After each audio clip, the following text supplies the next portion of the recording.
the wrong one, and this one.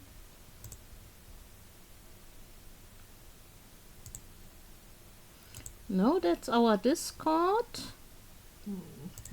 That's Zoom, the Zoom meeting.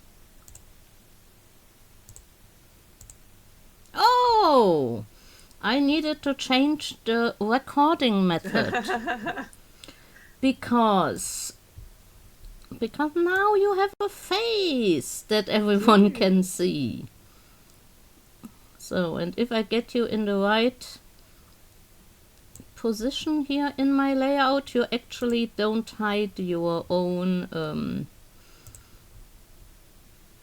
shared images. So now it fits. There we go. Fantastic. So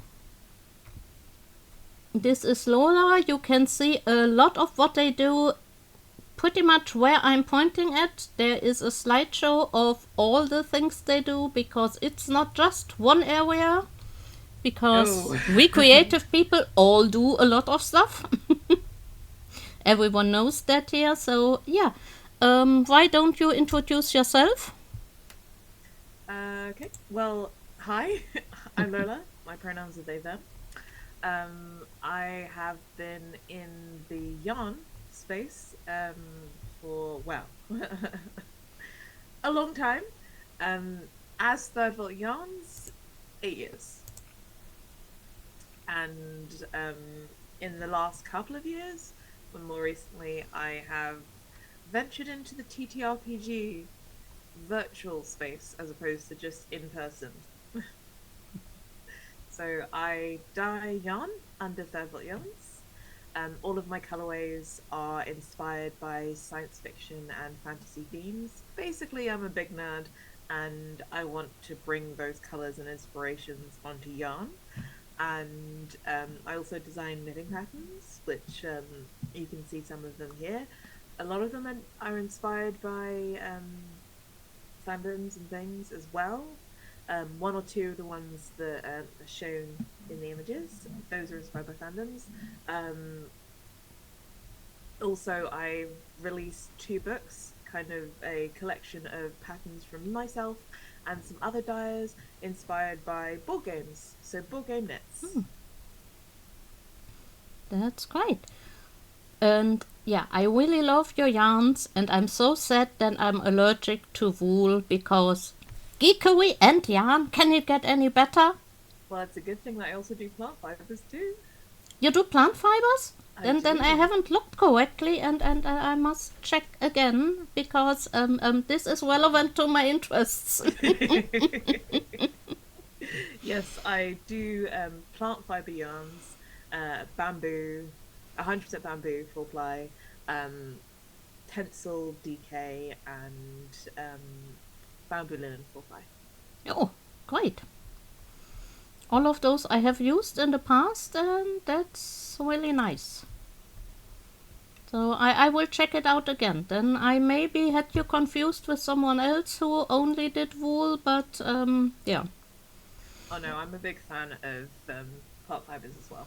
Yeah, and for me it's an allergy thing. I can't buy yarn for most dyers because they only do animal-based yarns. And I'm really allergic to it, so it's always great to find someone who does fun yarns in a fiber that I actually am able to use, and that's not necessarily silk, which, well, silk is nice and all, but I don't always want silk shawls and silk sweaters. Something more everyday wear is generally very appreciated, so yeah. I have a couple of friends that use my plant fibers because they're allergic to wools, and they tend to use them in tops, sweaters, and shawls as well. So. Yeah. So, yeah, you already mentioned you've been into yarn for a while, but when did you learn to knit, crochet, or to enjoy working things with yarn, and how did you learn? So I learnt to knit when I was 7. So it's been a long time.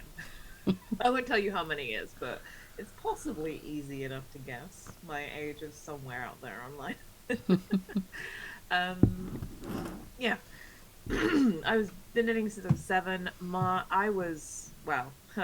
We now know it's because of the ADHD, but I was a very active child, and I think it's one of those things that my mum decided to teach me to try and get me to sit down for at least a second and do something.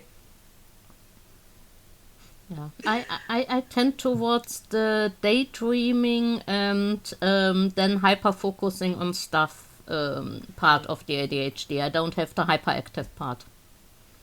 Yeah, I think I had that a lot more when I was younger, and possibly, possibly now, it depends. Goes in ups and downs.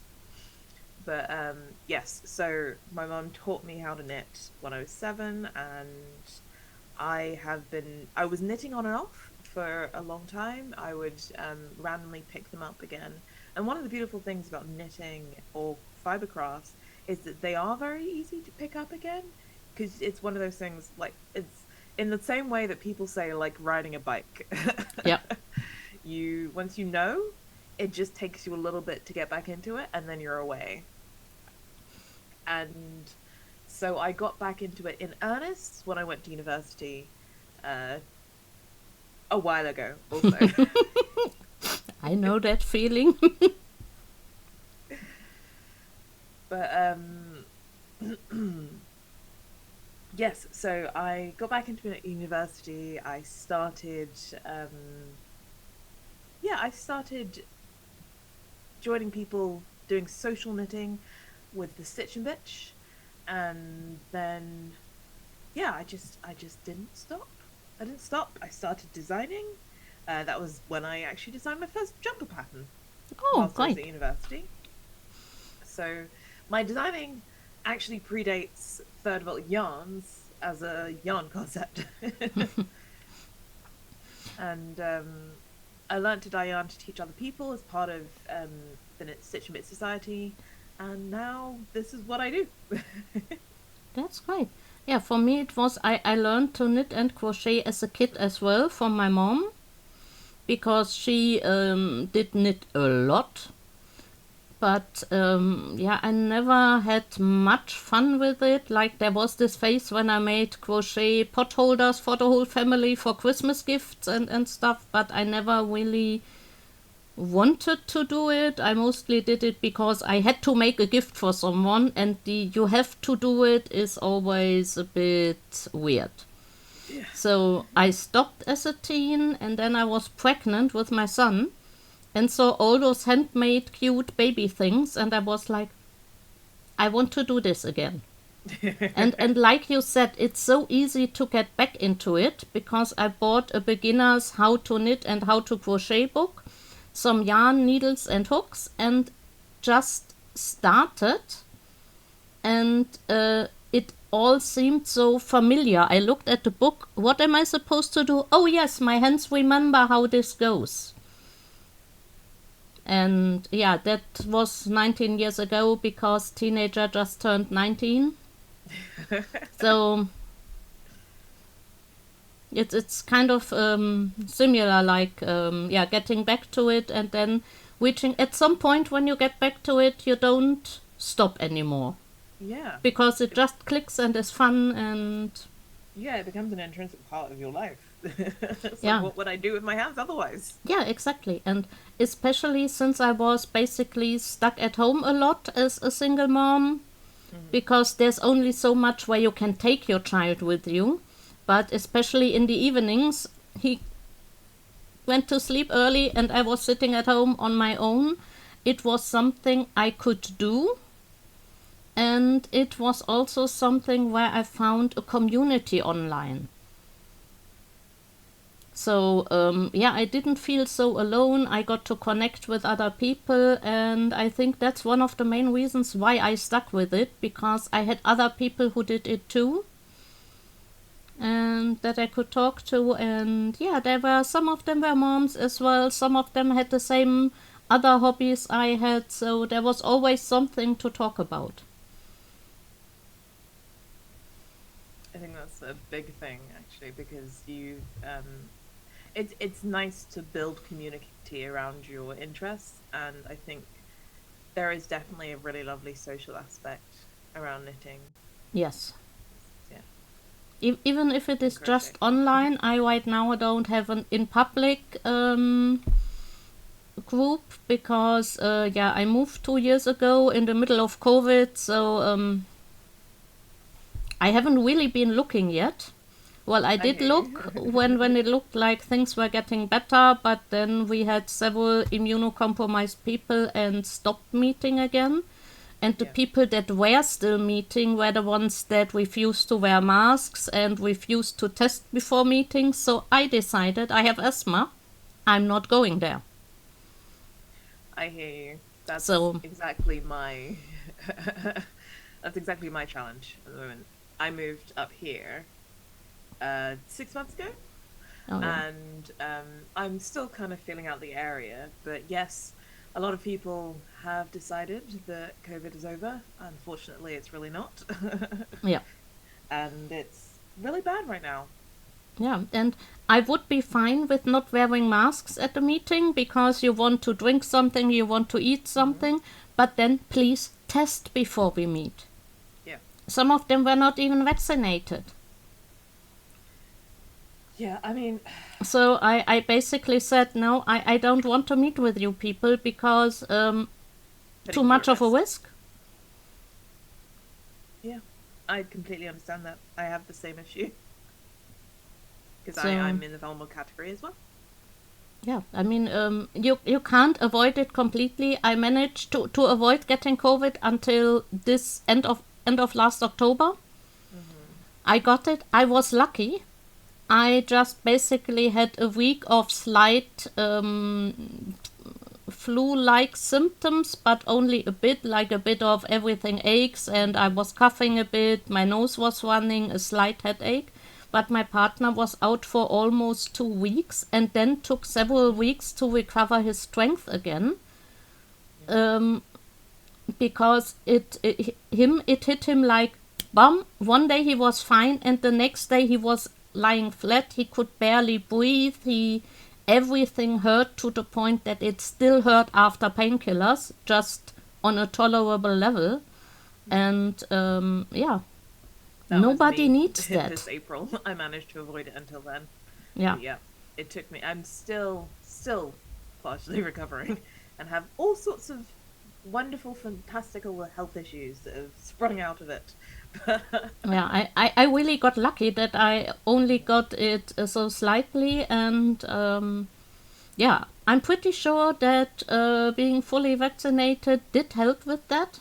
Oh, I'm fully I, I, vaccinated I and I've mean, my had partner is boosters. too, but everybody reacts differently. Yeah. I know my mom and my stepdad both got it twice. Mm. The first time, both had barely any symptoms. The second time, my mom had barely any symptoms, but my stepdad was lying flat in bed. And yeah, I mean, I could make this a I could make this a COVID precaution and COVID discussion, like yeah, because there's so much information out there that isn't being shared by mainstream news because everyone would prefer to forget. However, it's quite not quite the scope. yeah. But for the economy, everyone needs to go back to work. And yet, there are many ways that we can all work that we have proven in Yeah, this. I know. Yeah, But it's similar in Germany, there are so safer ways to do it. yeah. But anyway, let's get back to the yarn talk. Hmm. Do you have anything new that's coming up in terms of designs, or I anything do. fun that's happening? I do. So I've got actually got a hat to show you. So this is one of the samples. It's Oh, it's called Moon Children. It's got a very subtle design. yeah, I see that. So slightly in the pattern Yeah. that like floats in the front. Yeah. So they're floats in the front and they're in the shape of the moon goddess symbol. So there's the kind of ethereal version, which I have here, and there's also a worsted version with rusmin. Oh, yeah. Rusmine? Yeah. Yeah. I don't know if Yeah. I'm I, pronouncing that I, correctly. I, I don't know how to pronounce Worsmani? it, but I know what you mean, where the Yeah. strands get put in front with a different colored yarn. Yes. Yeah. And my testers are wonderful, and they've done versions of the worsted one as well as this kind of ethereal floaty one. And yeah, so that hopefully should be coming out this month, along with the cowl, which I didn't bring upstairs to show you. um, yeah, and then planned for next year, and even possibly Miss Starina Long. Oh. Yes, I've been working on it for a little while, and the sample, all of it has come together absolutely amazingly. But I can't show anyone. Yeah, because it's a mystery. Yeah, Exactly. I'm just putting the links in chat again to Lola's website and the site where you can find their games. Yes. So, if any of this is interesting to you, there are the links. Click them, follow them on social media, all the usual things. They don't have a Twitch to follow, but there are other ways to follow what I Yes. do. Yes. I don't have a Twitch to follow myself, but you can find me. Well, you could usually find me on Roll Together RPG because I also play TTRPGs, and tabletop role playing games as well as write them. So you can find me on Roll Together RPG. Haven't played in a game for them a little while, but I was in their long running game and a bunch of their games. I also sometimes run games. GM. Yeah. And so you can generally find me some places online, on Twitch, on different channels for role playing games. But generally, if you're interested in the yarn and designs, find me on Instagram. If you're interested in TTRPG stuff, then come find me on Blue Sky and Twitter, both Third World Yarns. Yeah, should all be linked on the website if I remember correctly from my look at it. Yes. So, yeah. Because that's always important. Don't forget to follow the people that are interesting to you, because then you can find them again. I sometimes forget to do that, especially on Twitch when I get waited somewhere and I'm distracted and forget to follow, and then I'm, oh, what was this person's name again? I wanted to watch more. I forgot to follow. What was the name? So, yeah, I always think that's an important reminder. So you already mentioned a bit what your things are inspired by. Lots of geeky fandom things. Yes. Anything that's specifically interesting you at the moment? Ooh, I have. So I like combining pretty much every fandom and all the books that I read. I like to take a lot of things from them, but I have rekindled my obsession with the Tea Dragon Society comics. Oh, I don't know them, and I can't type today. Ignore my attempts to catch a Pokemon in chat. That's okay. The Tea Dragon Society is this beautiful set of, I would say, pretty unique and like diverse comics that feature, yeah, a very diverse group of people just following their lives and meeting new people and coming together, making relationships, but it's all kind of based around these cute and tiny little tea dragons that they take care of and Ooh, like give home to. the first one is free in Kindle Unlimited. Mm-hmm. I just It's looked well it up to bookmark it, but if the first one is free, I'm actually getting it right now. Yes. because I'm always looking for book recommendations. So Yes, it's a little comic, but it's gorgeusly illustrated. And yeah, if it's free and anyone has Kindle Unlimited, go get it. yeah, Please do. Fall in love with it as much as I have. Because those dragons, one of the beautiful things about them is that they grow when they're happy and well cared for, and they've made connections with their carers. Um, they grow tea leaves on their horns and antlers, oh, and when you drink those tea leaves, using it, you experience your memories of your time together, like some of the best moments and like those beautiful things that connect you to each other. And I was oh. just like, oh, look how That cute sounds is that? adorable, and I love dragons, so yeah, that was right up my alley. So definitely going to check it out. So I am obsessed again. Again. So there may be a new yarn collection coming out in the new year. And not just a yarn collection, more things. More things because I'm on a little Tea Dragon Society kick. So do that. There might be a pattern. I don't know yet. Still working on it. I don't know. Enjoy your breakfast, Tina. In my chat. Yes. She's Oh. in the US and Central Time, so it's basically now going to 10 a.m. in the morning, and on a Sunday. She's one of my regular viewers. That's how I Ah. know that. And part of my Twitch community, crafty community there. That's not just yarn people, but yeah, Yeah. we Oh, have awesome.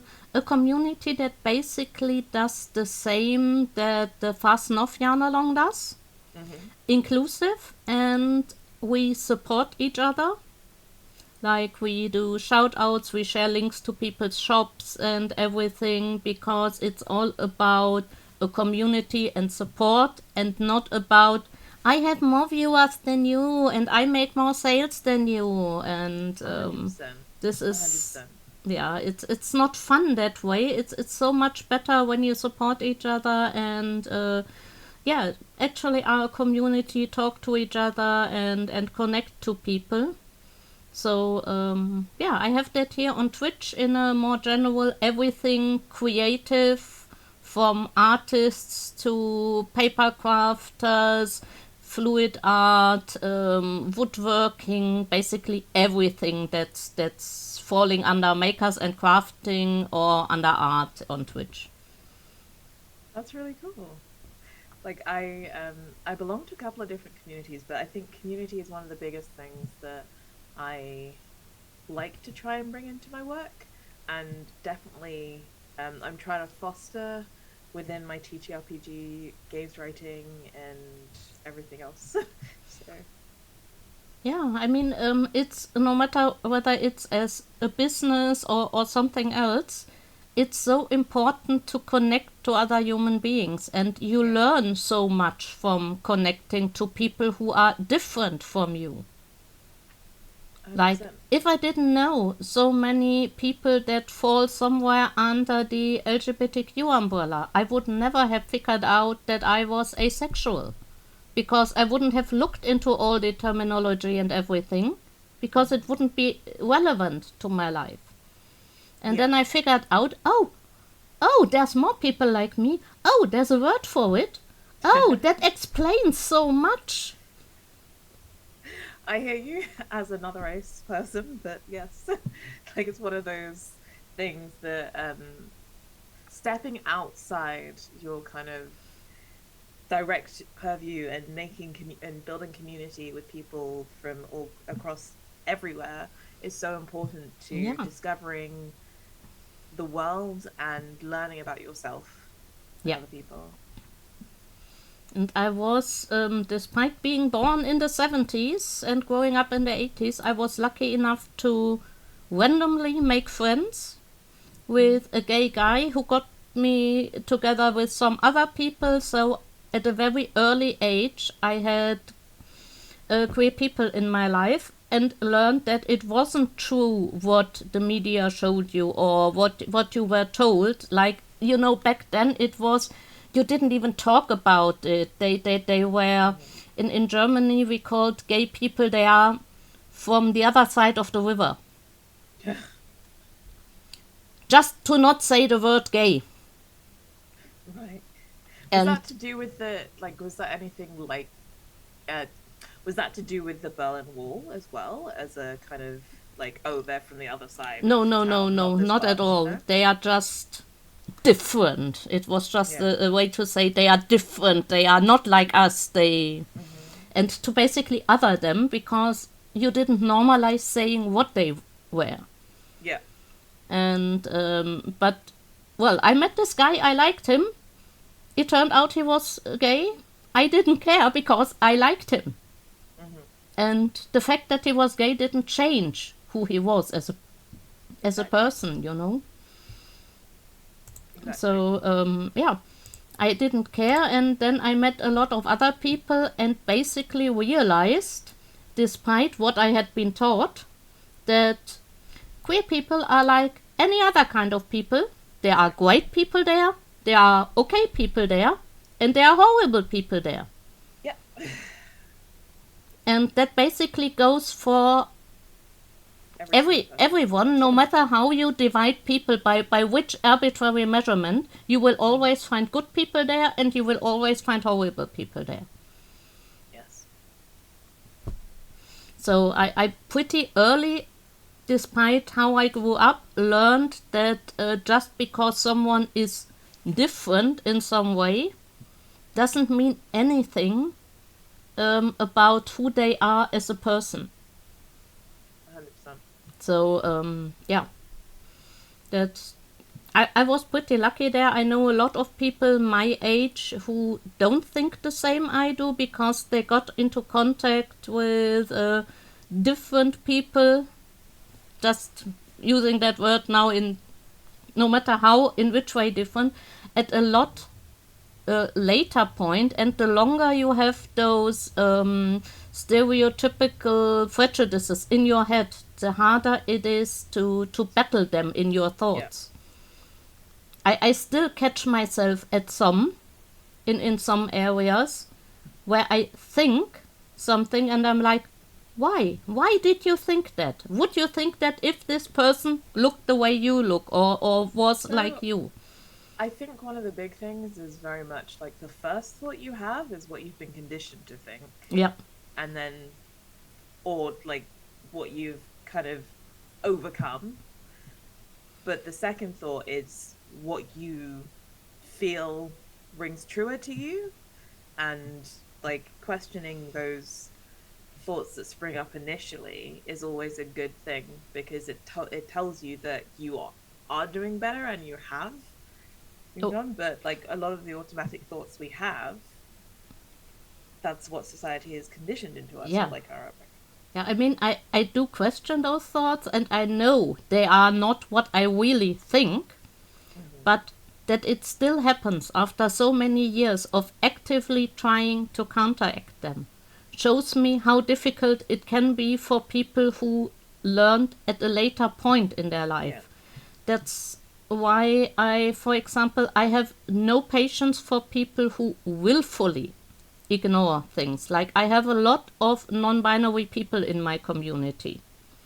If someone keeps misgendering people on purpose after having been reminded, I have no patience for them. If someone does it because they don't know better, but when you tell them, they at least try. They might mess up, but they try. Then that's fine. I have all the patience for those people because I know it can be hard to convert to a different way of thinking. But you need to at least try to do something. Yeah. I completely agree. And it's I think it's a constant learning and growing process for everyone, regardless of where you started or where or who you are, Yeah. because we could all do better. Yeah, Even if we're trying, it's always a constant process of improvement and bringing more people into our community and holding space for more people. yeah. And that's what I try to do everywhere where I control the space. Like here in my Twitch account, my basic rule in chat is don't be a dick to anyone, and that includes treat people with respect, no matter who they are. And if you can't do that after being reminded what you said is not okay, then you have to go. Because it basically all boils down to don't be a dick to anyone. Yeah. Treat everyone with respect and it would be fine. So, yeah. Some people apparently choose to be a dick over being nice. Yes. So, but yeah, let's talk a bit about RPGs because that's something that I'm interested in as well. I've played for ages. I started when I was flat sharing, and well, it happened to be Shadowrun because that was what most people were interested in and what one of us at least had some experience in and said, hey, I don't mind being a DM. Ah, you have to hold on to them. They're like gold. So, yeah. So that's what I started with. So, yeah, from Shadowrun with I liked that it had magic and cyberpunk elements. So it's not just sci-fi, it's a bit fantasy mixed in there as well. And yeah, then I played various different things. Didn't have a group here after moving, but am now playing online as well. Yeah.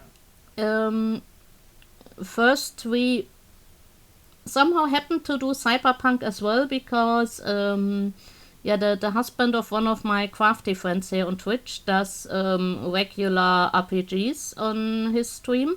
And when I said, hey, if you want another one, let me know, cyberpunk happened to be the thing he had planned to do next. But we kind of went out of steam with that because some of the players were Oh no, were you visited by the scheduling wombles? yeah, or they were there but they didn't feel engaged when they were there, or yeah, had priorities over playing, like were constantly late and stuff like that. Like, oh yeah, but I went to the cinema, that's why I'm late. But you knew we were playing now. Why do you plan the cinema so when you know you are going to be late? I feel that's kind of it's a little bit disrespectful to other people's time, but Yeah. scheduling and everything is I think I guess sometimes it can be hard to say, actually, I'm not enjoying this game. Yeah. I will probably drop out, or maybe if the rest of us aren't also feeling it, or that's a general thing, maybe we can play something else. Yeah. So we now change to Middle Earth. So Okay. completely the opposite. But soon realized, oh my god, is that game system a pain? I've not played it yet. You basically need to roll your dice, then you add this, and you subscribe that, and then you look up in a table. And a battle basically took us about an hour, even if it was just a few rounds, because of all the thinking and math you needed to do. So our DM decided he's using Savage Worlds and adapting our characters and what we have to Savage Worlds, so they are still having kinda the same feeling, and we don't need to start over with the campaign and can continue the story, but have a much easier system to play in. Yeah. And we've only done that once now, and it's so much easier. All the fighting was done so much quicker because you have a number for the enemy that you need to beat or not, and then you immediately, after you rolled your dice and looked up one number on your sheet, you know what's happening, and it's not all this math, and I need to add my shield and my this, and this item might do, and they have a defense that I need to subtract, and then there's this or that bonus or Sounds more like disadvantage. And old school D&D. yeah, I mean, the Middle Earth RPG is very old, and Okay, it so it's like never take got Sacco type a things. new Yeah. edition that yeah, changed the way it's played. And then with the result you get, you need to look up on a table what happens. So yeah, it was kinda tiring. But the group we have now is fun, and the story was fun, so we wanted to keep playing. Yeah. No, that sounds really fun. Hmm, I'm currently in a couple of games, and they're on a little bit of hiatus for December because holidays for some Yeah, people. scheduling. Yeah. Yeah. And but I'm about to start a new game that I'm so excited about. It's going to be for a podcast. It's Apocalypse Keys, so powered by the Apocalypse system. Mm-hmm. It leans very heavily on narrative, and oh, we're going to be our best, worst selves, and that's so fun. In Apocalypse Keys, you play Omen class monsters, so really, really powerful monsters that are fighting to make connections with each other and the world so as not to give into what darkness demands of them and bring about the apocalypse. Oh, that sounds fun. It is so fun. I I played it. I played one of the scenarios called The Oldest House for Bad House RPG. Was it Bad House or TTRPG?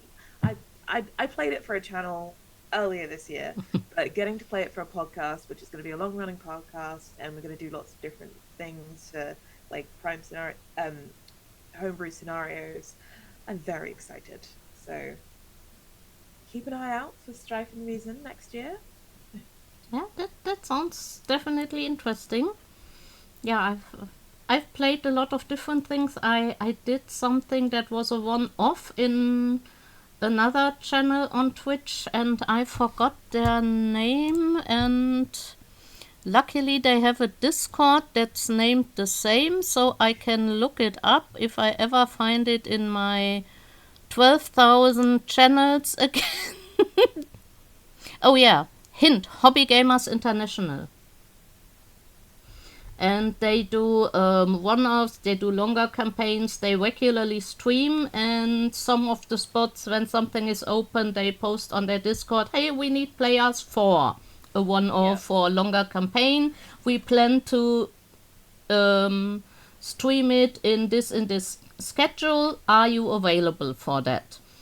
And then you can ask if you can join. And I played a fun one-off of you basically are grannies, but those grannies have they have been like yeah, adventurers in the past, but now they are grannies, but they still have some of that knowledge, and it's set up for one-time games. Basically, making the character is six rolls of a dice, and then you can make up a character, and it's more narrative oriented than dice roll oriented. Yeah.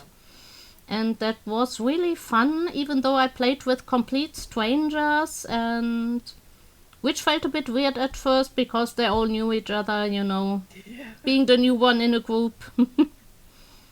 I've had to get like used to that a lot more because a lot of the games I've played on different channels are with people that are completely new to me. But I've been doing it enough for the past couple of years that it's starting to be, especially on other channels, that it's starting to become the case that I'm playing with people that I know Yeah. already. So that's always fun, and I love getting to know people in the TTRPG space and making those connections and friends and then getting to play Mm. obviously like positively heart-wrenching games with them. Yeah, I actually want wanted to do that more, but then I got a new day job, which I actually do need, unfortunately, because my little design business doesn't earn enough to cover the bills, and my partner does earn money, but we live with 3 people in the middle of a big city.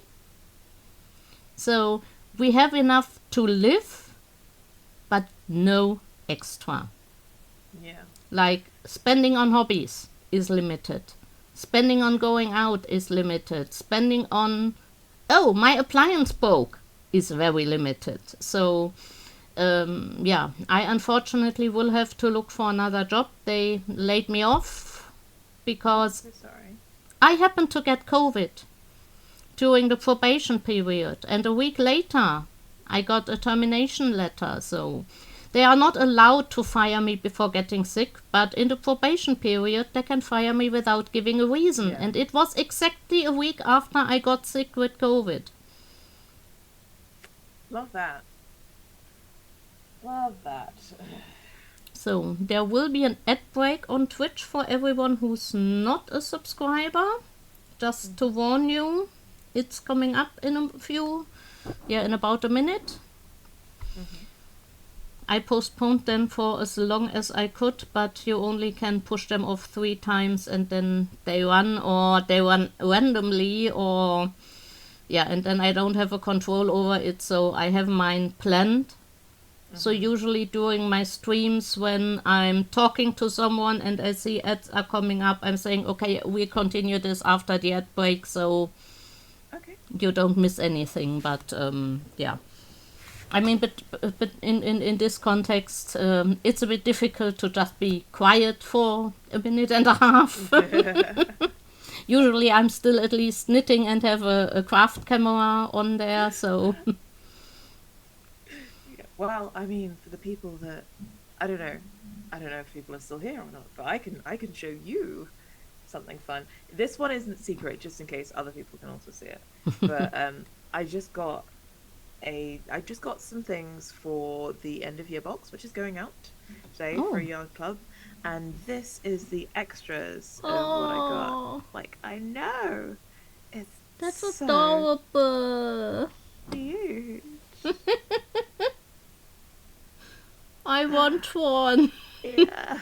So these I'll have later in my shop. But they're just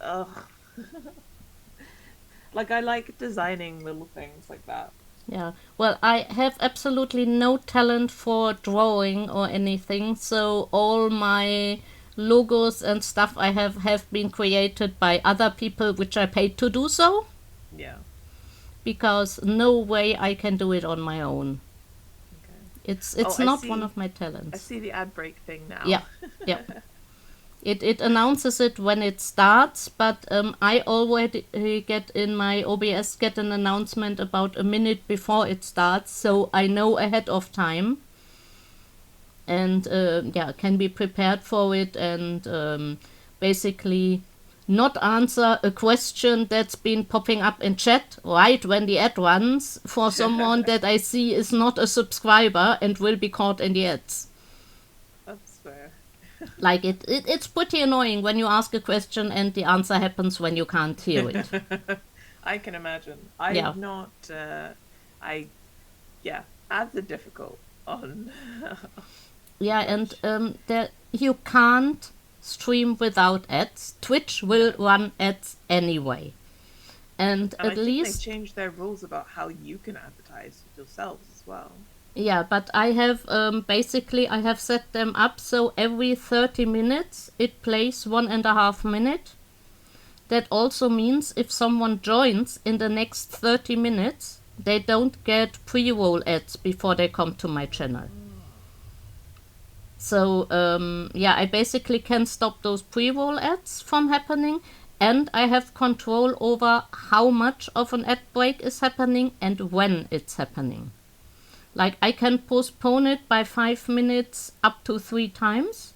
So then it will be a 45-minute break if I'm doing something or am in a conversation and want as much of it in in one piece, or if I'm playing a game, which I occasionally do, and I'm at a point where I can't easily take a break, then I might postpone the ads or things like that. Or if I need a break to go to the bathroom and it's still 3 minutes until the ads start, I can just tell them start now while I go on break, and then they are over with.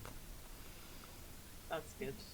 Yeah. So I have a lot more control over when they happen, because they will happen anyway. Yes. Then I at least take whatever control I can over what's going on. So yeah, That's really because good. I don't stream because I do too many things. I do too many things, and so managing a stream and being consistent with it would be difficult for me. yeah, I got into it during the COVID lockdown Hmm. because Sarah Dawn's Designs, who's in the Fasten of Jana Long as well, she does stream on Twitch, and she told me about it and told me to give it a go. And that there was a really nice crafting and yarn community on Twitch as well. And she said, if you have something with a webcam and a computer, you can try without spending money. And if it feels weird, you stop. If it feels okay, you can always upgrade your equipment later. Yeah. And yeah, I liked it. I found nice people, and by now I can't imagine not doing it at least once per week. Since I'm not working at the moment, I'm doing 3 times per week because I have the time now. Yeah. And it's always better when you stream regularly and more often, so that people get a chance to come around. And yeah, but it's when I was working, I mostly just had my Sunday streams, which are one of my regular days, because during the week, after work, I worked in customer service on the phone. Hmm. I was just peopled out. I did not want to talk to people anymore because I had just spent 6 hours talking to people. And you know, the people that call customer service are not always the happy people. No, So a lot of those not. conversations are difficult. So even if my shifts did not overlap with my usual stream times, I did not stream because I was often just too tired and yeah, needed some quiet with no chatting to people. I hear you.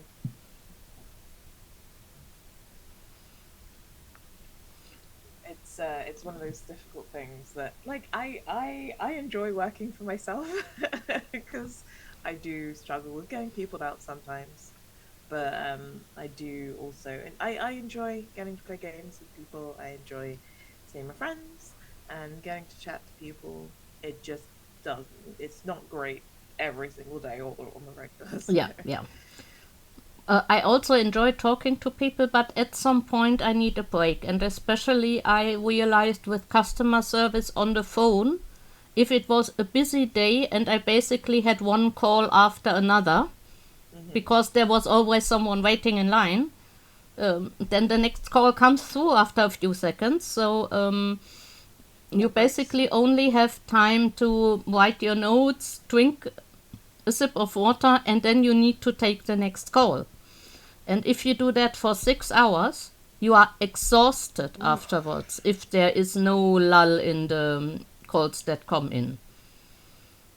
Because you always need to adjust to what this particular customer needs and what you need to look up, what you need to do, and it's all, you always need to switch gears. And some people you need to calm down, others you need to, will you please give me the information I need, like. And it I liked it, but it can be draining. Yes. I So definitely think that it's not a job that I could do. So I'm glad that I can do what I do now, even though it is difficult. It's difficult running a business Oh yeah. yourself and doing I self-employed stuff? Yeah, honestly, if I knew how to expand my business to the point that it earns what we need to have some money to spare, it would not Yeah. need to be the same amount I earn in a part-time job, but just so all the needs are covered and we have some money to spare and to put aside in case something breaks, so we have an emergency fund and everything. Yeah. Um, and we can afford, like, I don't need to think twice before I buy yarn. I can just buy it because we have the money. Or my partner doesn't have to think, oh, should I really buy miniatures or paint, or because he has a creative hobby as well. And Yeah. it also applies for miniatures. Collecting them and buying them is a different hobby from using them and working with Yes. them. I'm friends with several miniature painters. In fact, I also have a board game collection. And some of them have miniatures, and I have wonderful friends who have painted them for me. Yeah, and mine builds and paints them. Well, he buys more than he builds more than he paints, but yeah, I think He that's paints more than he pretty. plays. Yeah, he actually doesn't actively play anymore. He just Okay. likes the building and painting, but that also gives him the freedom to modify them. Yes. Like mix and mash some stuff together and just make something that comes to mind. Oh, I like this, but what if I put a skeleton face in the like a skull in the hood, except instead of the face, and then Hmm. maybe made some bones visible in some parts where the clothes are torn, and then he really goes into cutting small pieces and gluing them in where they were not supposed to go, and he gets really creative with it. That's amazing. Does he share them anywhere? Not really. Sometimes on Twitter, but yeah, not actively. And Private hobbies are I I also don't bad. recommend following him on Twitter because he retweets so much stuff. Okay. To be fair, that's me. I don't retweet that much, but I do retweet more than I tweet. And other times when I tweet, it's mostly just slight ADHD rambles. Yeah, The but occasional he posting about sometimes games. when he's sitting down, it can be that for an hour you get stuff from him where he constantly keeps retweeting stuff that interests him, and you basically have your timeline flooded with lots of stuff. So, I know that at least some yarn people are lurking here because I Hmm. can see your name. Does anyone have a question or something about geeky stuff, RPGs, fandoms, anything? Because I'm fine with keeping chatting. Hmm. Just between the two of us, but if someone wants to know something, Yeah, please join the conversation by posting ask in me chat. anything. Otherwise, I'm just gonna keep talking about random things. Like I'm gonna show you the little charms that I made that are TTRPG related as Oh, the well. dice. Yeah, the D20. They're double sided, Hmm. but they're different. So you've got Oh, so nice. they've I got like that. the and their little key rings and stuff. And I just I make a lot of random things and I keep adding them. Yes, yes. I know how that goes. And then some new type of thing you see somewhere and you go like, oh, I could use that for, and suddenly you have Uh-huh. such a list of things you want to make, and way too little available time. Yes, I may have also added another hobby to. I bought myself a tufting gun. Oh, yeah. I got into paper crafting again last year and have been making lots of cards and Of course, needed to buy all the things to do all this paper crafting so I can make fun cards. Yes, hobbies are dear on the wallet, but fulfilling when you get around to them. Yeah. But on the other hand, I don't do it as much right now because, due to the day job, I kind of didn't have time for all the things I wanted to do. And yarn is always going to be my main hobby. Yes. So I basically, when I did craft, I most of the time did knitting or crochet, especially since I can do that in front of my computer, in front of the TV, on the sofa, on my bed, everywhere. And for paper crafting, I need a table and space and need to get stuff out. And with my knitting, I just grab it and do it. Yes, that's a big thing. It's knitting is so portable and really accessible in that way. Or yarn crafts like knitting and Yeah. crochet, or nail binding, or Yeah. just because it is portable and you can just kind of move it anywhere, do it anywhere, and it can just keep you occupied or Yeah. keep your hands occupied. Yeah, exactly. I often do it while I watch TV or talk to people, or yeah, I have a Twitch stream on and I'm knitting and reading on Discord at the same time, and yeah, definitely not ADHD doing three things at once. No, no. I never got Yep, diagnosed, that's but definitely me. from everything that I have learned, I definitely have Yeah. it. Just without the hyperactive part, I never had that. My mom actually keeps telling me that I was a real quiet child, but my attention kept drifting off and I was daydreaming a lot, Yeah. all the time. And I know that even as a child, as soon as I could read, I got lost in books like the hyperfocus thing. You sound exactly like me. Yeah, and basically, I didn't even hear when I was called. And then at some point, my mom was standing in front of me. I have called you 3 times, and I was like, "Ah, what's going on? I was just reading." No, I completely relate. I read way more books than everything. My parents used to tell me off for like hiding books under the covers with a torch and not Oh sleeping. yes, oh yes. Yeah, we didn't need the internet to disrupt our sleep cycles. Books do just Oh, God, fine. no. And they still do. Oh yeah. Like, oh, I'm just going to read for half an hour before bed, and then it gets interesting. Oh, yes, I need to read that chapter as well. I need to know what happens. Three Oops, I hours finished the book. later. It's 5 a.m. Yeah. Good. I didn't need sleep anyway. Yeah, good to know I'm not the only one. Yeah, I'm currently reading Seanan McGuire's The Innocence. Well, I'm about to pick up The Innocent Sleep because I read Sleep No More the other day. Yeah, I just, I mean, you saw the whole discussion about audiobooks and stuff. Yes. And yes. I've been listening my way through the first 6 Murderbot books. Oh, I love Murderbot.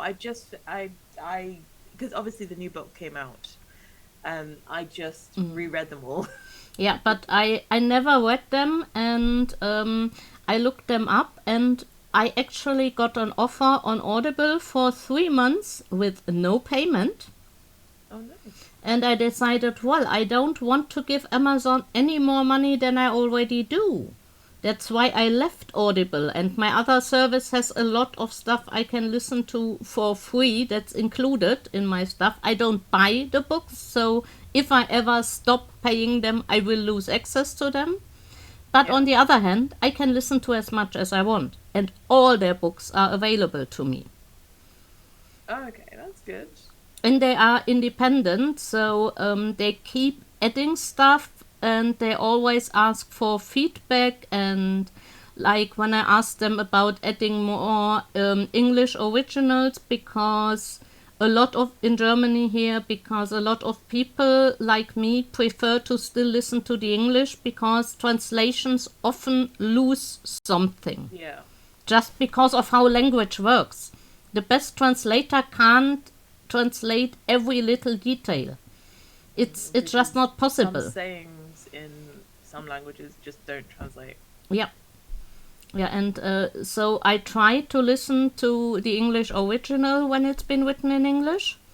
Hmm. And they said, "Oh, it's great that you are giving us this feedback. We are looking into it, but sometimes it might be a licensing thing. Sometimes we Yeah. only get the license for certain languages. But we will keep that in mind and keep tracking if people actually listen to a lot of the English ones we offer, and then we will be adding more, because if there is a demand, we try to actually fulfill that. Yes. But they also, I know they have to pay for the licensing for the stuff, Yeah. so they don't want to add stuff that then people don't listen to. Yeah. But now when I got Audible again, I discovered they have not just the one book that you get with your monthly fee, and the others you can buy, but you also have some that are free to listen. Hmm. And the first 6 Murderbot ones were free to listen to. So, Oh, yeah, I fantastic. got through them without having to pay anything. Yeah, no, Murderbot is a fantastic series. I really enjoyed it. What was the other service you used? Were they specifically German? They are called BookBeat. They BookBeat. are in some other countries. In Europe, because I see books in Czech and Spanish and stuff like that on there. But I'm not sure if they are In if the you can UK. subscribe from everywhere. I never looked into that. But I basically was looking for something that's not somehow connected to Amazon, because then I can Hmm. just pay Amazon directly. It doesn't make a difference if I look for something else. And Yeah. for something that also had a variety of books available, because I can make a second family account there, Yeah. so I can share it with my son. Oh no, excellent, excellent. I'm very big on trying to divest away from Amazon as a bookshop and supporting like independent bookshops and libraries. Yeah. It's actually a small project that I am trying to promote with my collection that I started this year called The Lost Bookshop, and it's featuring post-apocalyptic and solar punk and hopeful books for hopeful futures and so on in that collection. But it's all about supporting your local bookshops, because if you Oh, don't, yeah. they won't stay Yeah. around Yeah. And like I, your I independent try to ones. do that as well, but it's difficult. Even in this Oh big yes, city, basically everything that's easily reachable is the big chains. There might yeah, not be Amazon, but they are still big chains and not yeah. the local bookstore. Which is why I've tried using bookshop.org, Mm-hmm. because they you can select a bookshop to get some money every time you purchase a book. Oh. Or like some independent book retailers have their own website, so I'll order from them. Or like there's a bookshop in Glasgow called category is books, and if you email them a book request, you can buy from them online and they'll ship it to you. But bookshop.org um, does books that kind of it sells books, Yeah. and they sponsor Yeah, I like just independent just bookshops. looked them up to bookmark the site, because I will never remember it after stream if I don't do it right away. Yeah. And yeah, they basically have on the front page how much they donated to local bookstores. Hmm. So yeah, I will have a look there, because I Yeah. So. mostly use Amazon because of the wishlist function, Hmm. because then I can create a wish list somewhere where I can send people to, hey, look, those are books I want. Buy them wherever you want, but those are the books I want. Yes. And or for myself, when I'm looking for books, if an audiobook is available, something, I go through my Amazon wish list, which of those might be available. Oh, this one Hmm. is, then I'm going to add that to the list. So No, 100%. I I use my local library because the local library, at least here, have an ebook. They have a partnership with an ebook company and audiobook company. Mm, So like maybe your local library might yeah. also have a I will partnership. have to look into it. I recently found out that some libraries in Germany actually do use Libby for audiobooks. Yes, yeah. Uh, Mine, where I lived before, didn't, because I Mm. looked on their website and the stuff for audiobooks was so limited that I thought, no, it's not worth it. And for physical books, I still have so many unreads on my shelf. I don't need them for that. I have a little to be read TBR right next to be read pile next to me. Well, I moved in with my partner 2 years ago when I Hmm. moved here, and he is an avid reader too. And Hmm. we definitely share the interest in sci-fi and fantasy. So there, A, was a huge overlap, so we could get rid of some double books. Yes. But also, were a lot of books that he had that I hadn't read yet, and Oh, that okay. sounded interesting. And the other way around. So when we filled the bookshelves and I sorted them, I got little red dot Sorry. stickers that I put on the spine of every book I hadn't read yet, so I could see them at a glance and knew, oh, And this, just grab one. yeah, if I want to read something new, I can have a look at them and, oh, this sounds interesting right now because I can easily find them.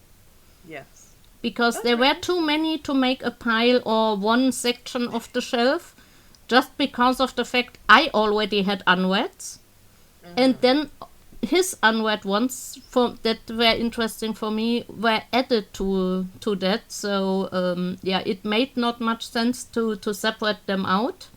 So I used little stickers to mark them. Yeah. And No, like they are easy to that's a good remove idea. from the spine, just like tiny dots about that size. But Hmm. it's visible enough that if you look for a book to read, you go through, oh, this one. Yeah. I guess I haven't done that on my shelves, but that's purely because my bookshelves are very easy. And I, when I say I have a little TBR, I it's just like two books here, but I have some more on my shelves because so there was a publisher in London that was earlier this year that unfortunately was had to go out of business essentially. Mm. So they were selling off um, their physical books and digital copies so that they could basically get as much money for Yeah. the authors as possible because they were still giving money to the authors from the books. So I picked up several from the imprint, unsung stories, and it's just really good fun. There was a lot of speculative fiction and the sci-fi and fantasy that I love. One of them that I read was The Greensmith, which is a weird, wild romp, and also Metronome, which is a beautiful but slightly very weird and wild story that kind of plays in dreams Okay. and in nightmares, and it's really interesting. And I think reading it is probably one of the reasons that I was inspired to work on the game that I'm currently trying to work on and finish off now. I'm working on a two-player game Oh, about dreaming, which is fun.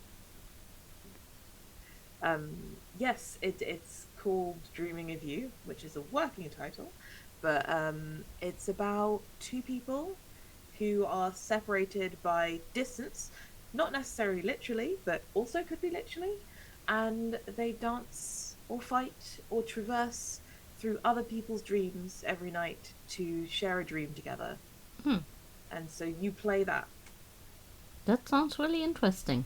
Yeah, like what a lot of the themes that I'd like to include in my TTRPGs and my games are like coming together, like exploring your relationships with each other, your relationship to yourself, community, um, like sometimes loss and grief, and moving forward and exploration, and just a lot of fun. So I write some solo journaling games. Like you've probably seen them flash up in the Yeah. pictures. You've got Letters to Europa, which is a game that you write from two standpoints.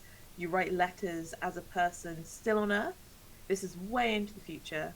Mm-hmm. To a loved one on Europa that now lives in a colony on Europa, and Europa being one of Jupiter's moons.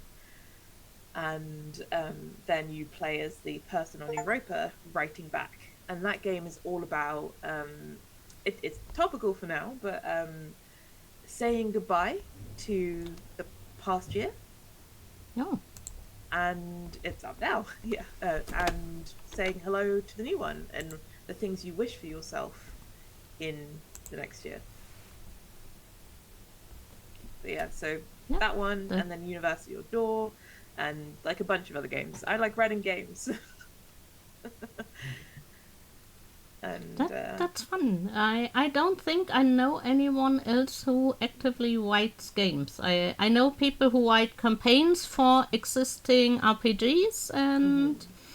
but and for their players mostly, Yeah, but not for publishing. But yeah, yeah. No, I do write. I don't write just systems and games. I do write adventures. Like I'm going to crowdfund in February my one of my adventure zines, hmm? magazines, zines. Yeah. One of my adventure zines. Good um, thing that you need to think about stuff like that. I always I blame it on not being a native speaker. no, so I I learn a lot of words by reading them, and zines, zines just felt like a nicer way of saying the word that I saw until people were like it comes from magazine, and I'm like I hate that. I Yeah, hate that. yeah, I don't want to yeah, say zine. yeah. But I know that feeling. Basically, I learned English at school, then started to write online with people, started to read books in English, Hmm. but I basically only saw the words written. So some Right. pronunciations made sense to me, but because English doesn't always make sense in the pronunciation, No, it does not. I had completely wrong words in my mind, and the worst ones are ones that are similar to German ones, but not quite, and are pronounced quite differently. Right. Do you have an example of a word? Because I can tell you a word that I think, you know, I think a lot of people got wrong previously, but like discovered that they were wrong in very embarrassing ways. Like my word is subtle. I think we were reading something in class. This was in secondary school for me, and I was like, I said subtle Mm, because of how it's written. yeah. I got laughed at by a lot of the class, but I was like, okay. Yeah, for me, it's a lot stuff like paracetamol, the medication, is in German Paracetamol. It's the same word, but Yeah. pronounced completely differently because I it think, follows German pronunciation yeah. rules. Or all the Greek gods and everything. Yeah. They are pronounced differently in English than in German, but they are written the same. Of So course. Europa would not be Europa, but Europa. Oh, okay, that's fair. And yeah, or it's Zeus, not Zeus. That's language is such a fascinating and interesting thing to study in general because language is so. Oh, I didn't realize there was another outbreak. Yeah. But yeah, no, language is so interesting to study and try and understand because there are a breadth of different languages out there. Unfortunately, there are a lot of dead languages too, some that are being rejuvenated. Like I know a couple of people working on linguistics projects to connect cultures with their languages that have been stripped from them and like help them reconnect with them through different types of play and different other methods of creating Yeah. positive bonds to their languages again. And that's fascinating. But Yeah. just how languages form and develop and how we speak them, well, Yeah. I'm a huge language nerd, and I learned French and English at school and Latin, but let's not talk about Latin. yeah, that one But too.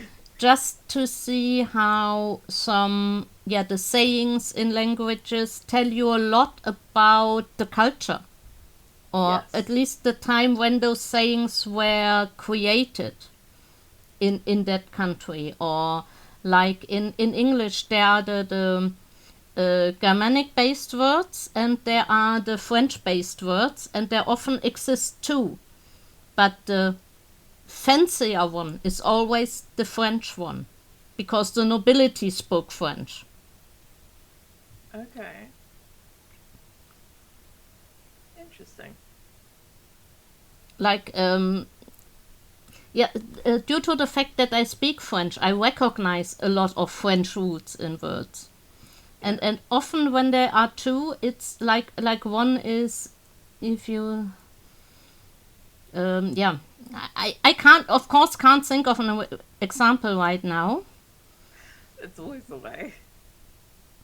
Yeah, but there is yeah, a lot of stuff that's that it makes sense when you think about the fact, yeah, the nobility spoke French and it got taken into language and went maybe to the wealthier people, but not Hmm. to the farmers and workers, because they were not exposed to it, and actually they did not have time to spend on learning all this Yes. new stuff because they were working all the time and did not have leisure time as much to spend on things like that, and they did not get an education. Yes. Yeah. Unfortunately, that still happens today. Yeah, I And I know think it's education should be a human right. it's it's to a different extent in most countries, but it Yeah. still exists. Like Yeah. in Germany, in theory, going to university is possible for everyone. Hmm. But just the fact that the amount of people who go to school long enough to go to university, Yeah. the percentage of those that come from a wealthy household compared to those that come from a poor household, is already different. Because if you come from a poor household, you might need to get a job earlier Yeah. because you might need to help support your family, or you might want to earn money so you can move out and remove strain on your family, Yeah. No, I mean, and a things hundred like percent. that. So, and it, because See, in Germany going to uni is not expensive. You pay a few €100 for half a year. I don't know that's the so good. exact amount right now, but it's a few €100 for half a year. But also, you cannot work during that time, Hmm. or not really, so you earn a lot of money.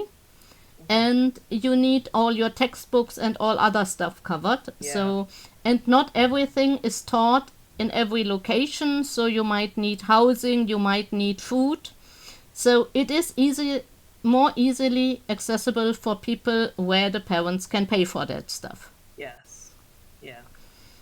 That is the thing. But when I say education should be a human right, I think it should be a human right so that the government makes it possible for every single person, regardless of Yeah, their social yeah. status or So, their so I financial mean, status, to be able to in do it. theory, in Germany, we have the things in place that the education itself would be accessible for everyone, but it still makes a difference depending So on, that yeah, that if because you some people don't, can't afford it because of all the other conditions, then it's not been made a right, and therefore the government isn't doing yeah, enough. yeah, just like in comparison to like the US, Oh, where you and the UK system, yeah, basically are in debt for the rest of your life when you go to yeah, uni.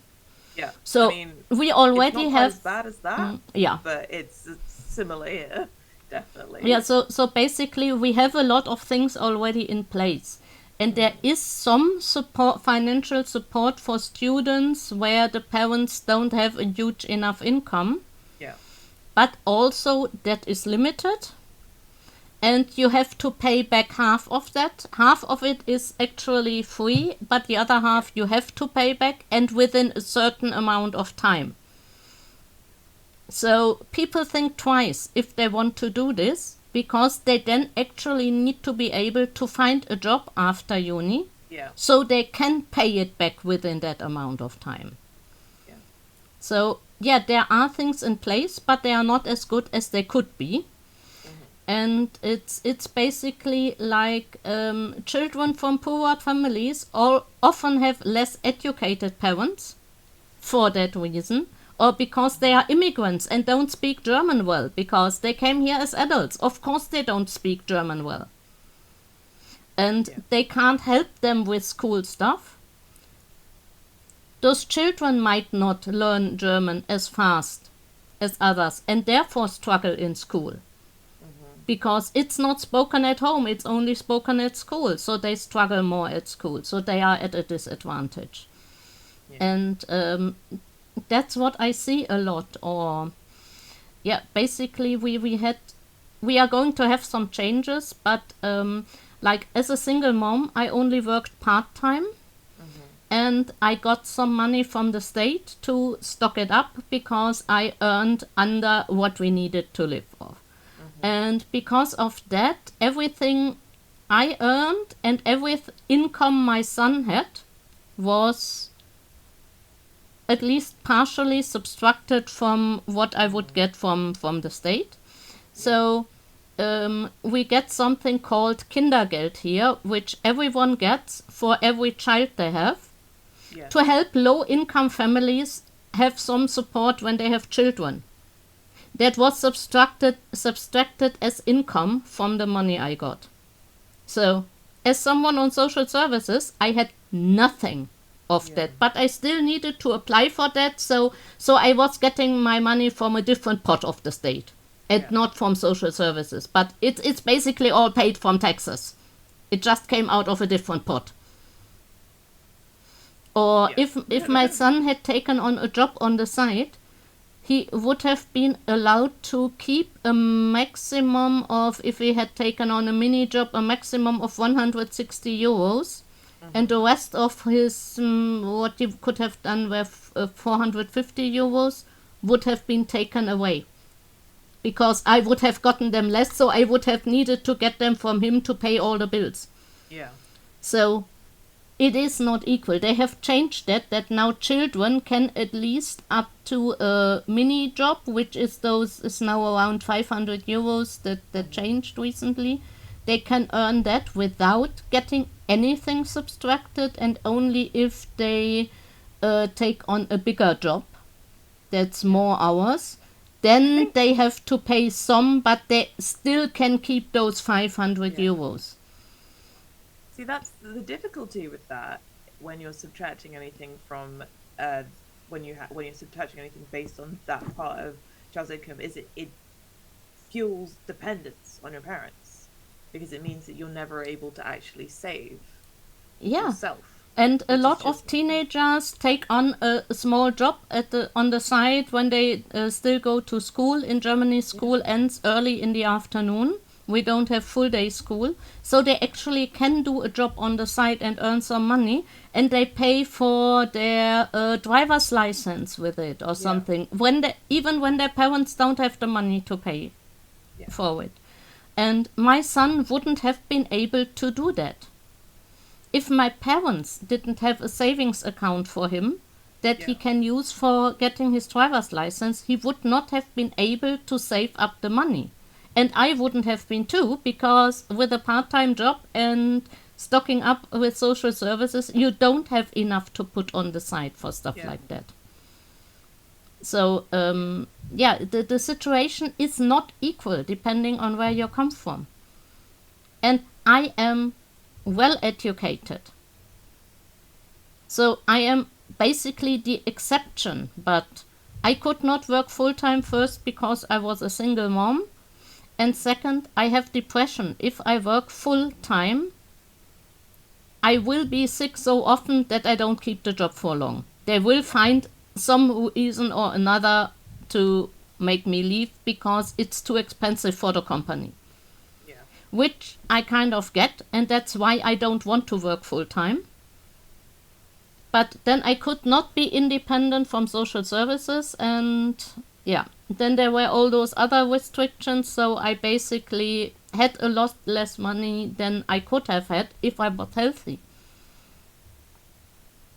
That is, it's one of those things that, like, I would like to live in a world where we all got to do the work that we can do and enjoyed doing and contributed to the system that way, and we were all supported on a universal basic income. I'm basically a basically universal income from which you actually can live.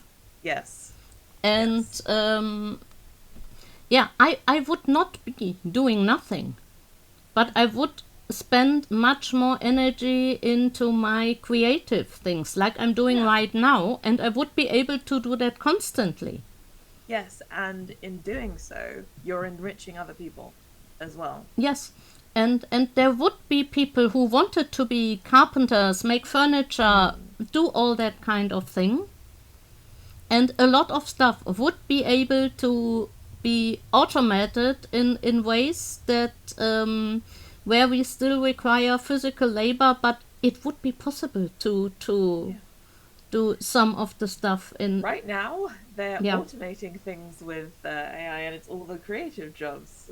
Well, no, they're not. They can't really fully automate every single creative job or everything, but like people are losing jobs because of the language learning models that are coming out and stealing like people's work, which I don't agree with. There are definitely good and positive uses for artificial intelligence and language learning models and all of the things that are coming about now, but the use cases for a lot of it mean that it's just basically destroying people's livelihoods. And the fact is, we don't have a universal basic income, so people don't have a safety net. People don't have and you are often stuck maybe in a job that makes you deeply unhappy, or even affects your mental health, but you can't stop because you are dependent on that money. You can't just say, no, I'm not doing this anymore. 100%. And then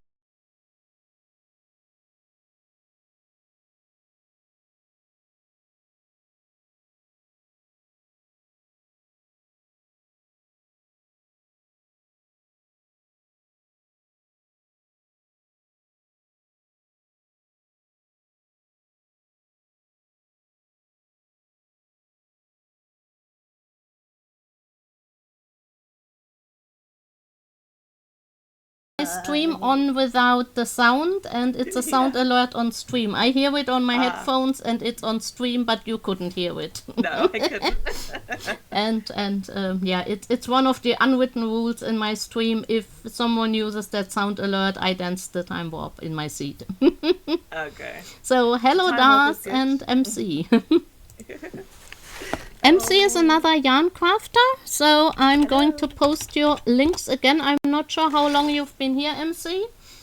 This is Lola from Third World Yarns and Designs, another designer in my craft event. Oh no, it's just friend without the S at the end. I can't type. You just got here. Oh, hello. So, we've been talking about inspiration for designs, for yarns, about geeky stuff, about society, about a little bit of everything. Yeah. So But I just posted the links if you want to have a look at their patterns. And yeah, Lola's pronouns are they, them. Mhm.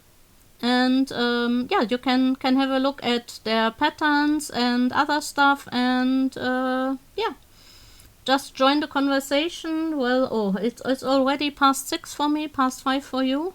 We've Yeah. been chatting for an hour and a half already. I mean, I've Time still got some flies. time, so if anyone does have any questions, please do pop them in the chat and I will answer them. Maybe just like half an hour still, Yeah, or I basically about half an hour is how long I usually stream, hmm because then it's 6:30 for me, so it's basically time to get ready to make dinner yeah. and eat something, and it might be Cake plus my or pie? cake. Oh, that one's a hard question. That one's a hard question. And see, food is a good question though, because I love food. I love food.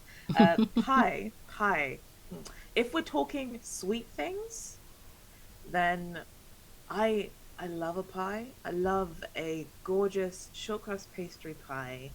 Um, I I make wonderful, ugh, a wonderful apple, pear, and ginger Ooh. pie, and you've got this wonderful thick but slightly crumbly crust with like a scattering of brown sugar, and Mm. the apples are a little bit tart, and the pear kind of smooths and softens it out with a nice kick from the ginger. It's just, That oh, sounds good.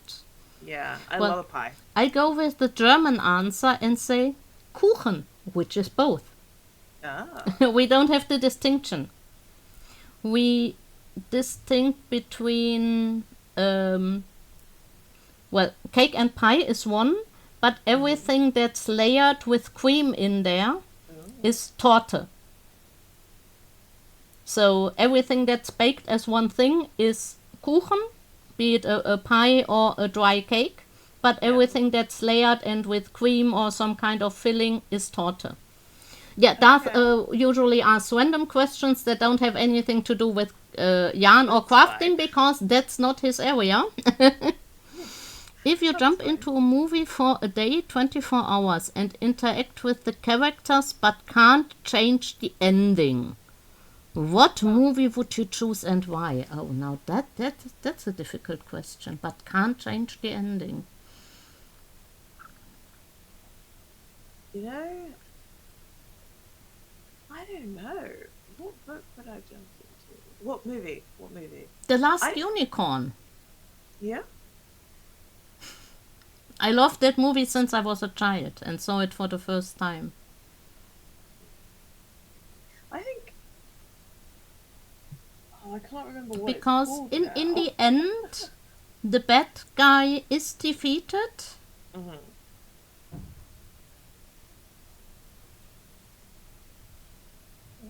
and it actually has a good ending, but not a necessarily like happily ever after hmm unrealistic kind of ending. And it has magic, and yeah. So Yeah. Hmm. I think I don't have I don't have like an interesting movie, but I can't remember what it's called, but it would probably be one of those movies that everyone's stuck in a time loop and they basically go and figure out the little amazing things that just happen in that time loop, yeah, which you get to explore because you're stuck in it yeah. and making things just that little bit better every time it happens. So all the good things happen in that time loop. Oh, And like all the things that could be avoided. I think that would be the kind of movie that I would love to join in because most of them kind of end up good as well. But I think that being able to be stuck in that time loop and going and just experiencing all the beautiful random moments that we don't get to see because we're so focused on just existing through the day. yeah. when you have to live that day over and over again, being able to go and just find them and experiencing them and also make good things happen in that Mm. day, I think that would be pretty fulfilling for a while. Yeah, that sounds fun. Yeah. Those are interesting questions, but maybe something yarn crafty fantasy Or related. TTRPG related. Yeah. That's also good too.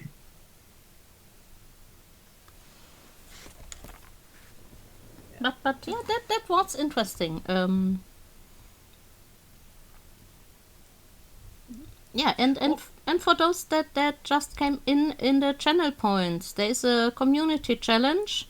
If you want to see me knit or crochet with wire, please put your points in there. Ah, I have crocheted. Well, no, I haven't crocheted. I've knitted with wire. In fact, I did it on Kirsty's Handmade Christmas Mm. 2020. Was it 2020? Yes, Oh. it was 2020. Um, uh, and I did it for the speed challenge. Mm. That was a interesting experience because I made a choker Mm. and it was freezing, completely freezing. Oh. So I was trying to knit with wire, which obviously can be quite fine and cut in. Yeah. With my freezing fingers, and it was not. Oh, yeah. I've done it for a crochet bracelet before, but I thought I would add some not my usual content streams with the challenge Okay. where I use different materials or different tools like knit with chopsticks or something, or with toothpicks or something like that. And yeah, if people think the idea I have in that month is interesting, they can put channel points towards it, and I will have those streams. And if people are not interested, which I see if they don't put points in there, then, well, I can just do it on my own and not on stream if I want to do it. Yes, Borlak, I'm okay for tonight. That's my DM for my RPG that I was talking about. I'm on. If you had a... The Middle Earth, not Middle Earth campaign. Yeah. Savage Worlds. Exactly. If you have a sewing superpower, what would it be and why? Sewing superpower. Cutting out my fabric perfectly. Yes. That, like, but actually... snip and I have cut out my fabric. Like not having to do it by hand. Yes. Being able to just point at it. I think... Oh, if I ever... I mean, ideally not getting anything wrong in the first place when I'm sewing stuff together, because the amount of times that I've managed to sew something upside down or like the sleeves in the wrong way. Yeah. I have done that for the same sleeve 3 times until I got it right one time. I would like to be able to be like, oh, I got it wrong. Snap my fingers and it can come apart again. So I don't have to use the Oh, yeah. That would be great too. But the part I hate the most is actually getting the pattern on the fabric and doing the outlines and then cutting it out. And I don't mind that so much because I have a pretty traditional sewing background. So I used to do a lot of it in school before uni and everything. So I draft my own patterns and everything, and that can be quite fun and meditative for me. But other than that, I'm a bit of a lazy sewer. I can do all the techniques, but I am very lazy. My mom was actually, she learned, her profession is tailor. Which does not have a female version actually. But yeah, that's her profession. She learned that. So she taught me how to do it. Yeah. But she also didn't have the patience to teach much. So she often, give it here. I'm showing you. And then she did it. Hello, Lady B. Thank you for the resub. you know what to do. Please pick your yarn for a bit in the blanket, because I'm actually supposed to work on my subscriber blanket. It's a modified 10-stitch blanket where everything is joined, and the subscribers choose a color, and I always knit like 10 garter widges in that. Yeah. And it's 10 stitches wide, so it gets really colorful, and when it's done there will be a giveaway and it will go into the community. That's amazing. That's lovely. So yeah, 18, that's the teal. I'll add it for you, Lady B. Oh, teal is such a good color. Yeah. Question: what brought you to sewing or knitting? Okay. Honestly, the grounding that I had from my parents. My mum was brought up. Unfortunately, her parents passed when she was quite young, in her 20s. She was then brought up by her aunt, her mum's sister, and uncle. And her mum's sister was a tailor and did a lot of sewing, and so a lot of those things were instilled in my mum, and then she passed them on to me, and so I've kind of always sewn and knit. So as I said at the beginning of this, like, I started knitting when I was 7 because she taught me, but sewing was also a thing that I kept up there. Yeah, kind of similar to me. Like, I was taught by my mom when I was little because she was doing it all the time. And she also, both, I was interested in it as a kid, like I want to do what mommy does, and she wanted to teach me because she thought it can never hurt to know at least the basics in some crafts. Yeah. Like, and I was the same when I had my son. Like, I taught him how to use a sewing machine. I'm not that good at sewing. I have not done many garments or anything, but I know how to use a sewing machine, so I taught him. And we did some stuff like with straight seams, with a pillowcase or a phone cover that he then could make as gifts, or bookmarks, like basically rectangles with straight seams. Yeah. But he knows how to use a sewing machine. He knows how to stitch on a button by hand, so you can do some minor mending stuff on his own if he has to, and does not require help from others. Just like I taught him how to cook basic things. Yeah. He is actually interested in doing more and has learned more on his own, like seeing YouTube videos and then wanting to cook and try that out, and he's not afraid of doing it because I taught him how to cook, and I taught him the basics, and I always taught him the worst that can happen is that you have a meal that doesn't taste nice. Yeah. But you still have a meal at the end unless you let it burn completely. But most of the time you can still eat it, and then you know better for next time.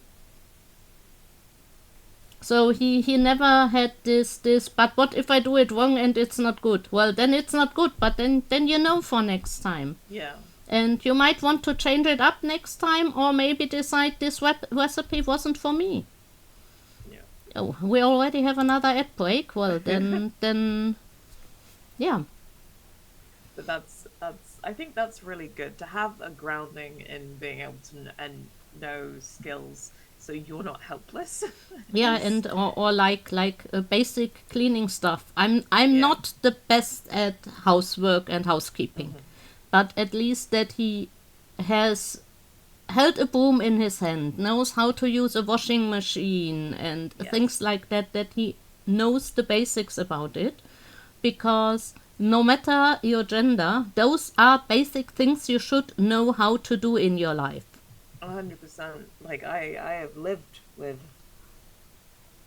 a bunch of people that, like, I'm again not the best at housekeeping, but I've lived with a bunch of people that do not know how to do any of those things. Yeah, my ex was in his mid-30s and had never used a washing machine before, because when he lived on his own, his mom picked up his laundry and did it for him.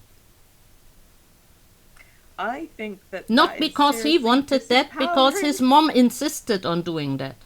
I mean, there's such a thing as taking care of your children, but like, you also can't disempower them at the same time. Yeah. You shouldn't. I basically was like, what the fuck?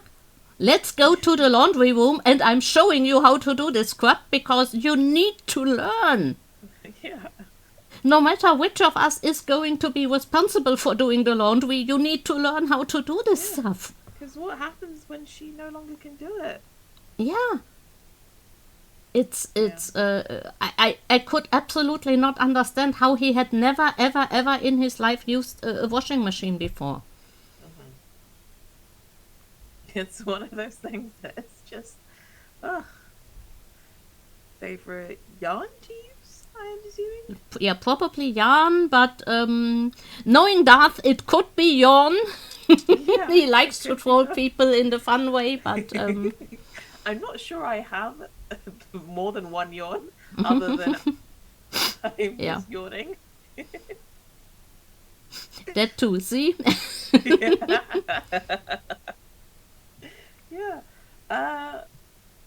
I've been getting really into very kind of toothy yarns. I haven't been able to knit because I've had some hand problems at the moment, but I'm getting really into like a nice rustic toothy yarn.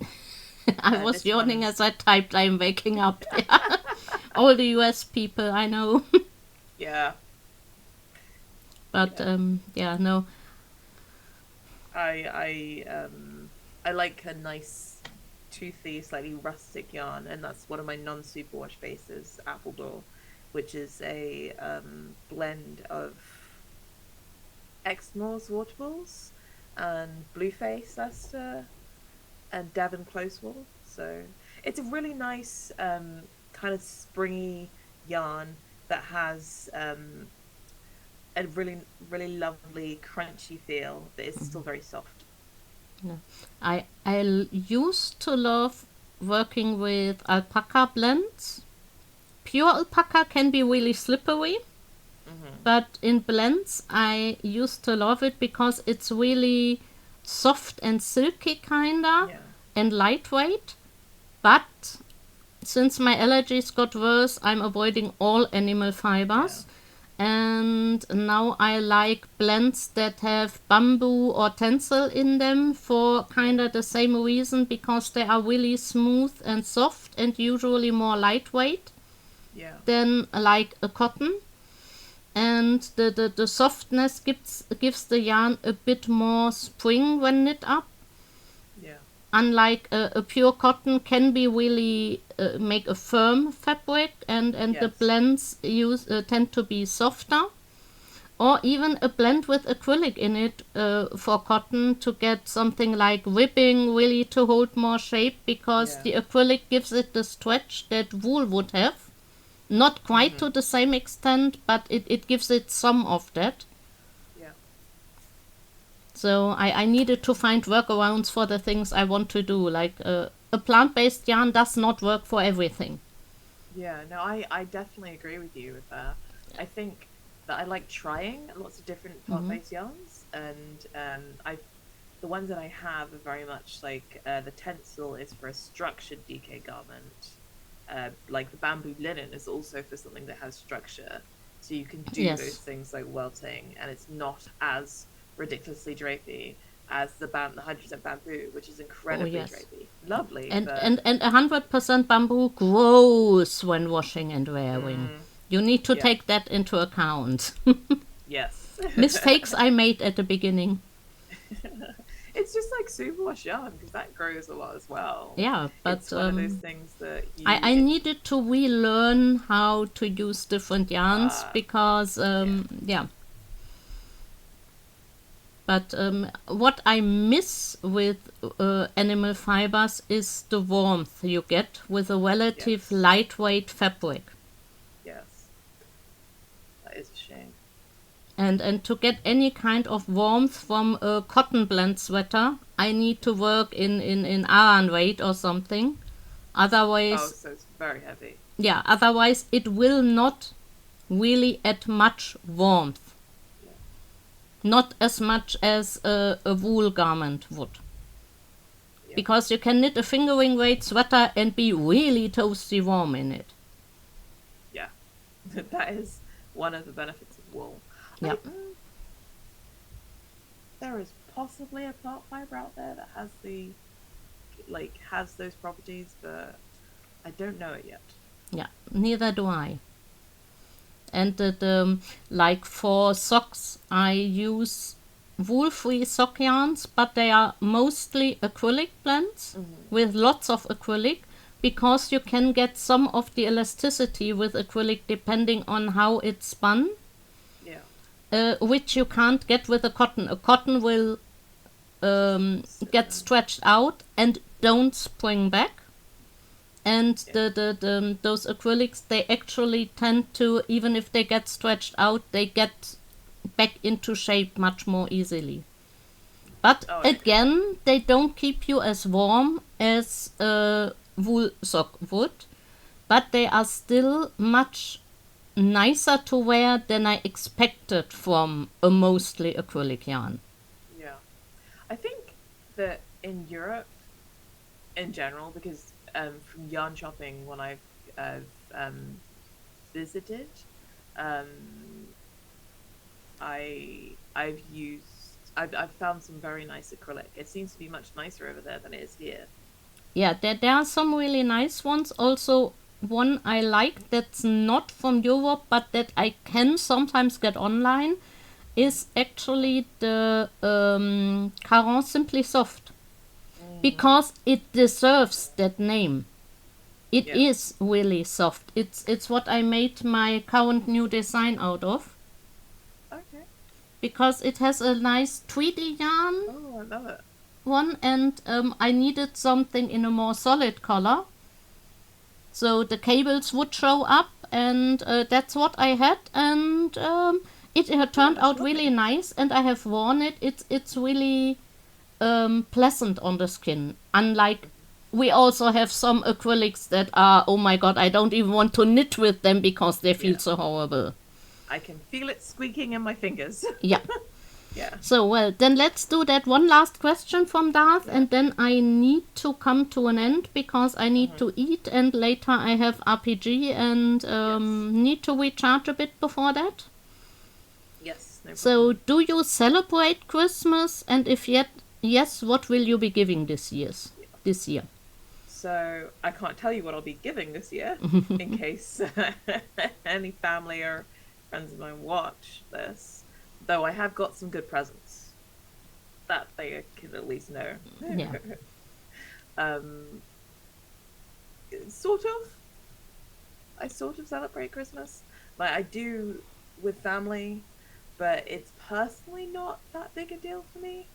Yeah, for me, Christmas is important as a celebrate with family thing, not as a religious kind of thing. And I don't like all the hype around it and you need to buy bigger and better than everyone else stuff.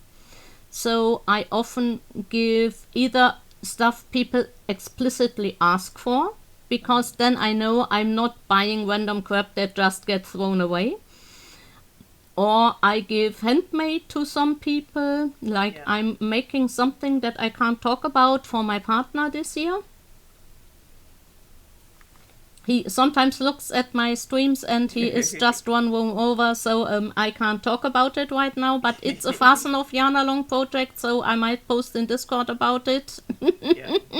Once I have it at a stage where you can actually see something on the photo. But I try not to buy random stuff for people just so I have a gift for them. That's like we have stopped gift giving with my parents. We all get money. The only person that for a long time still got a physical gift was my son, because children need to have something to unwrap. But now that he's 19, he also gets money on his bank account, so he can spend it on what he actually wants to buy or put it aside or whatever. And so that took a lot of the pressure. I need to get a gift for someone who basically has everything and has the money to buy everything they want. I hear that. I think Well, okay, one gift I can share because it's the same that I get my mom every year. She loves mangoes. Mm. So I adopt a mango tree for her, and it ties in really nicely because the mango harvest is just around her birthday. Oh, So she gets 15 kilos of mangoes around her birthday, and that's she awesome. absolutely adores it. That's And awesome. it helps a farmer in Europe, in Spain actually, Yeah. and yeah, so And crowd farming. yeah, that's first a great way to support crowd farming, and it's a great thing for your friend because Yeah. she really likes it. It's Oh, not a mum, my waste of mum. stuff, and that's because that's the part that I hate about Christmas. Yeah. That is, it got all about buying, buying, buying, and who has the most expensive gift, and did you actually spend money on stuff? Uh, Like I had people accuse me of not liking them enough to buy them stuff because I gave them handmade. it's like, oh, okay. Next Well, time I they, won't spend hours of my time. yeah, they never again got handmade, and I spent as little as possible on what I bought for them. Exactly. Because, what on earth? Have you ever bought decent yarn? Yeah. It's not cheaper, let alone all the time I put into it. Yeah. But yeah, some people are just not craftworthy. Mm-hmm. 100%. But yeah, as Darth says, thanks for your time. It was fun talking Yes. to you. I hope you Yes. enjoyed it as well. Yes, it was I'll lovely.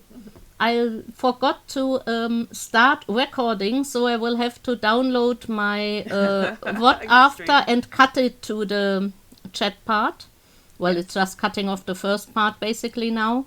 But then Mm-hmm. I will upload it on YouTube. I will send you the link on Discord if you want to share it with people as well. Yeah.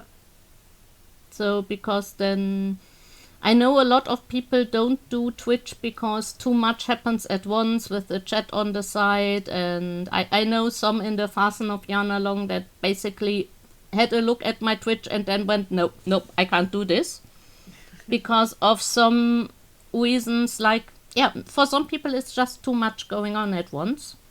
But maybe they want to put it on YouTube or just then listen to the talk, and which I do often with YouTube stuff, put it on the side and do something else and just listen to what's on there. So, yeah, that's why I thought that might be a good idea. Yeah, no, it sounds great. So, Okay. So yeah, thank you for having me.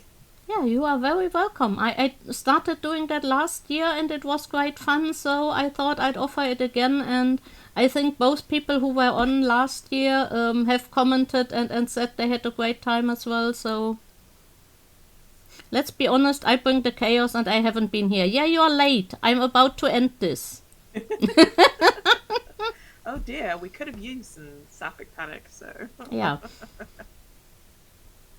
Faye is one of my regulars, but since being on a completely different continent, oh, Australia, this means it's usually in the middle of the night.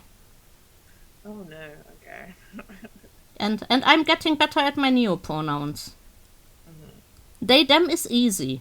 Hmm. Neopronouns are sometimes difficult to use correctly for me. It's something I haven't done a lot of, so I sometimes need to wrap my mind around which one I'm using right now. Yes, I sometimes get confused with that, but it's more conjugating some neuropronouns. Yeah,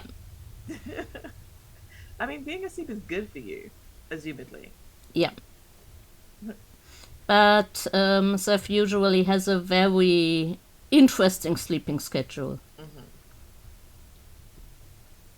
Like some other people I know, like Meditative Crafter, who is around, usually is up in the middle of the night because of insomnia and stuff like that. So I sometimes see Meditative Crafter at what is in the morning for me, and I know they are in the US, so I'm like, why are you around at this time of the day? Are you not supposed to sleep right now. Yeah, didn't get to sleep till after 3:30 a.m. this morning. See?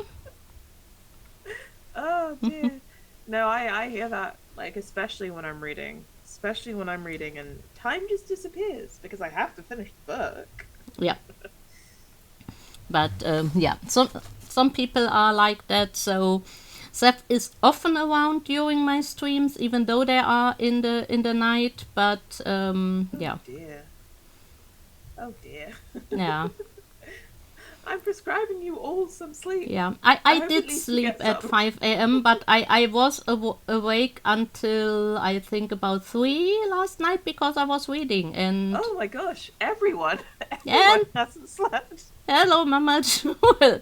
What are you all doing? You are supposed to sleep at night. And hello, Pew. Yeah, you are all coming in when I'm just about to end and saying goodbye to Lola.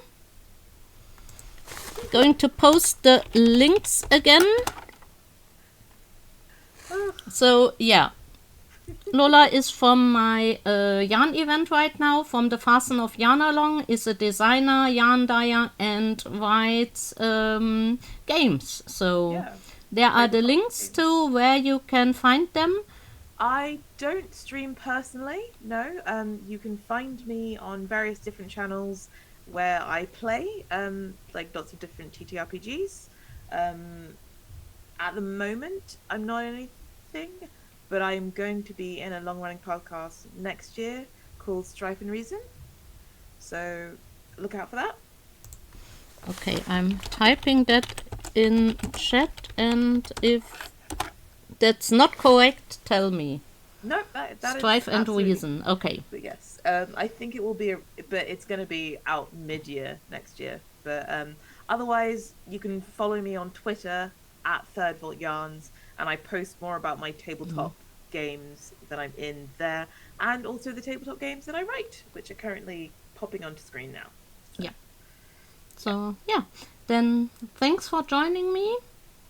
I had a great time, and I will see you on Discord for the next, not quite a month left. So yeah, thanks for being here, and thank you for having me, and hello everyone. I'm sorry that we're leaving as you appear. And have a great rest of your weekend. You too. Okay, then bye. Bye.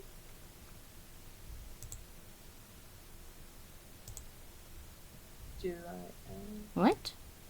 Why do I need to give it a host? You hosted the thing. I know, it's because I gave it to you in case it would help. Oh, okay. Okay. Technology. So, for a quick moment, back to here. So yeah, most of you missed the stuff we've been talking about, but I will put the chat up on YouTube if you want to listen to it later. It was great